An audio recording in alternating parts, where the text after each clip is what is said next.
খুব সহজভাবে বর্ডার ডিজাইনটা কিভাবে করলাম সেটাই আজকে তোমাদের সাথে শেয়ার করব। তো সবার প্রথমে উপরের দিকে স্ট্রেট 4টা লাইন করব কিছুটা ডিস্টেন্স রেখে। জানি না আমার ডিজাইনগুলো তোমাদের কেমন লাগে, যতটা পারি ভালো করার চেষ্টা করি।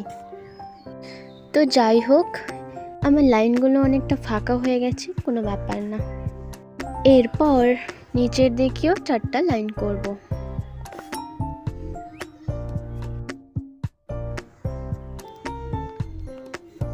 তো মাঝখানের যে বর্ডারটা করেছিলাম সেটা পুরোটাকে ফিল করে দেব। বর্ডারটা একটু মোটা করে নেব যাতে দেখতে ভালো লাগে।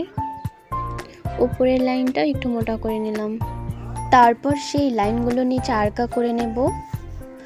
তো ফ্লোরাল ডিজাইনে কিন্তু এইরকম বর্ডার ডিজাইনগুলো খুব একটা বেশি কাজে লাগে না, এটা ব্রাইডাল ডিজাইনের সব থেকে বেশি প্রয়োজন হয়।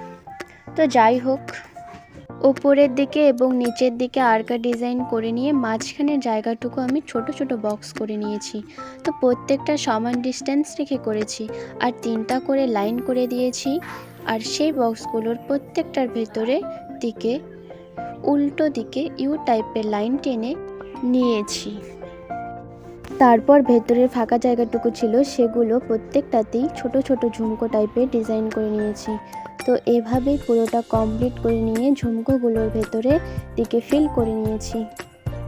তারপরের যে ইউ টাইপের শেপটা করেছিলাম সেটার বাইরে যে ফাঁকা জায়গাটুকু ছিল সেটাও ফিল করে দিয়েছি। পুরোটা কমপ্লিট করে নেব। নেওয়ার পর তারপরে যে ডিজাইনগুলোতে ফিল করার বাকি থাকে সেটা পুরোপুরি ফিল করবে।